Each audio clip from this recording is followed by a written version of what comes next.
America എൻ്റെ കണ്ണുകളിലൂടെ ഈ കാണുന്നതൊരു സ്കൂളാണ്.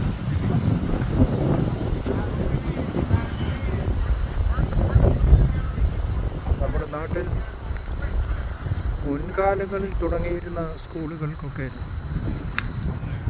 കളിക്കാനുള്ള സൗകര്യമൊക്കെ ഉണ്ടായിരുന്നു. എന്നാൽ ഇപ്പോൾ ആരംഭിച്ചിരിക്കുന്ന CBSE സ്കൂളുകൾക്കൊക്കെ കുറച്ച് കെട്ടിടങ്ങളേ ഉള്ളൂ, കളിസ്ഥലങ്ങളിൽ. എന്നാൽ ഈ സ്കൂളിൻ്റെ വിസ്തൃതി നോക്കിക്കേ. ഞാൻ ഇതിൻ്റെ ഒരു മൂലയിൽ നിന്ന് പടം പിടിക്കുക. കുറേ കുട്ടികൾ കണ്ടില്ലേ, അമേരിക്കൻ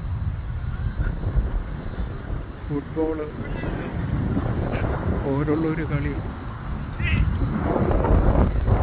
അവർ കളിച്ചുകൊണ്ടിരിക്കുകയാണ്.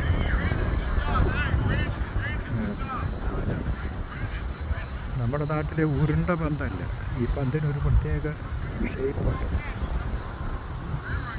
ഇവിടെയുള്ള കുട്ടികൾ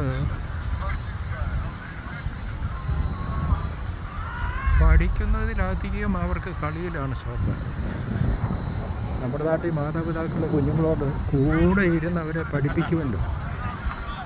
അവരെ ഞാനങ്ങോട്ട് നടക്കുക കേട്ടോ, അവരെ ആ സ്കൂളിൻ്റെ ചുറ്റുവട്ടത്തിലൂടെ ഞാൻ നടക്കും.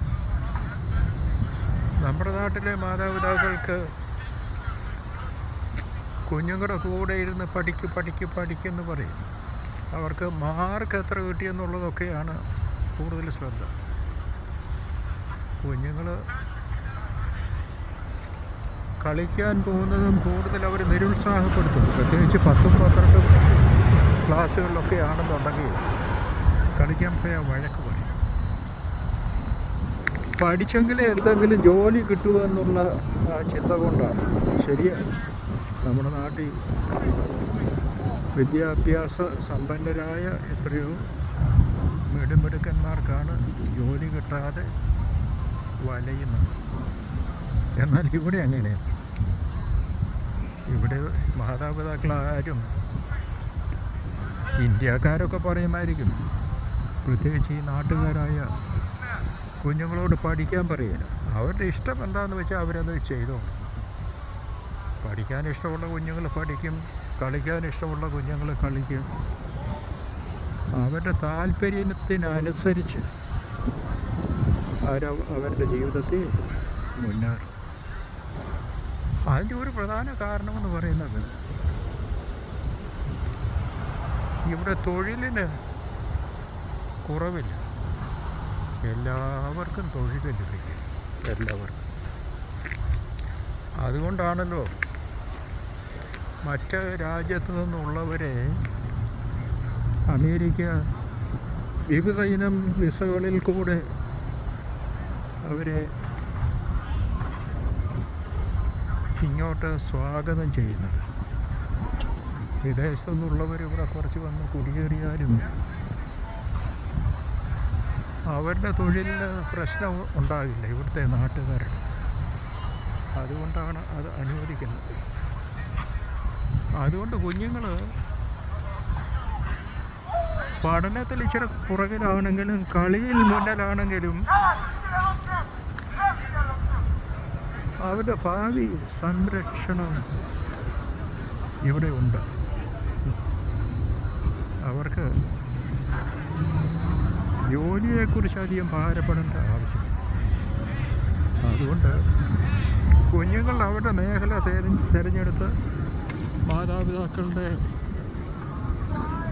സമ്മർദ്ദം കൂടാതെ അവരുടെ ഭാവി തിരഞ്ഞെടുത്ത് മുന്നോട്ട് പോയിക്കൊണ്ടിരിക്കും. ഞാൻ ഈ സ്കൂളിൻ്റെ ചുറ്റുവട്ടത്തോട് ഇങ്ങനെ കണ്ടില്ലേ, ഈ വലയുള്ള മതിലല്ല, വലയുള്ള അത് വേർപെടുത്തിയിരിക്കുന്നതിന് പുറത്തൂടെ നടക്കുക. ഇതൊരു വലിയ സ്കൂളാണ്.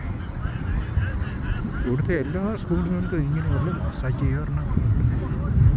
ഇതിന് മറുവ വശം നോക്കിക്കേ, ഈ ഭിത്തി പോലെ കാണുന്നത്. ഇതിൻ്റെ അപ്പുറത്ത് ഞാൻ പോയി കഴിഞ്ഞാൽ ഇത് കടകളാണ്. ഈ കടകളൊക്കെ അങ്ങോട്ട് ഫേസ് ചെയ്താണ് വെച്ചിരിക്കുന്നത്. ഞാനതിൻ്റെ പുറകെ കൂടാണ് ഈ നടക്കുന്നത്.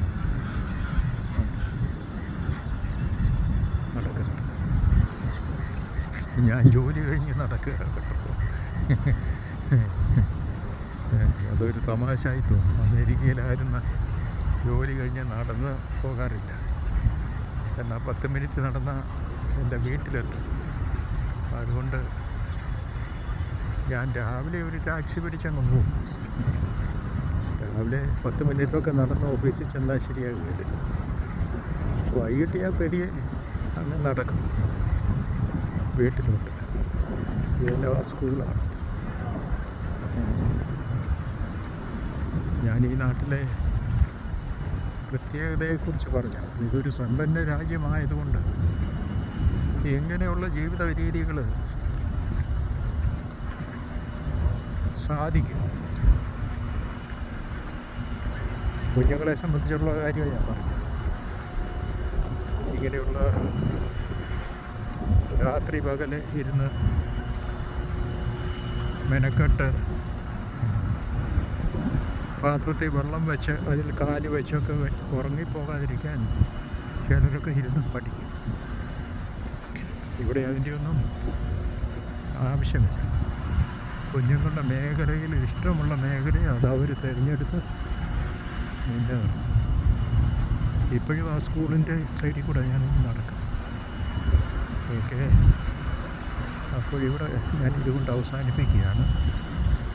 അടുത്ത വീഡിയോ ഞാൻ പ്രസിദ്ധപ്പെടുത്തുമ്പോൾ നിങ്ങളത് കാണുമെന്ന് ഞാൻ വിചാരിക്കുകയാണ്. Okay, bye. Best wishes. America എൻ്റെ കണ്ണുകളിലൂടെ. Thank you.